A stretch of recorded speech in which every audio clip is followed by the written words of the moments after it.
அதன் வழி நடக்க வேண்டும். தேங்க்யூ. அனைவருக்கும் வணக்கம். என் பெயர் கார்த்திகா. நான் 3ஆம் வகுப்பு படிக்கிறேன். என் பள்ளியின் பெயர் ஊராட்சி ஒன்றிய தொடக்கப்பள்ளி சேரன் மகாதேவி, திருநெல்வேலி மாவட்டம். தினம் ஒரு தகவல். ஒரு புத்தகம் 1000 நண்பர்களுக்கு சமம்.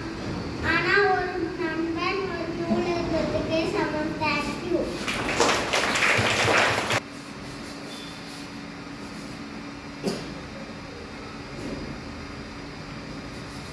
அனைவருக்கும் வணக்கம். என் பெயர் சிம்தா.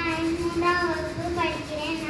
என் பள்ளி பேர் ஊராட்சி ஒன்றிய தொடக்கப்பள்ளி சேரன் மகாதேவி, திருநெல்வேலி டிஸ்ட்ரிக்ட்.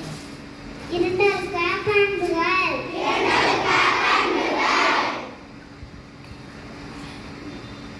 நான் செடிக்கு தண்ணீர்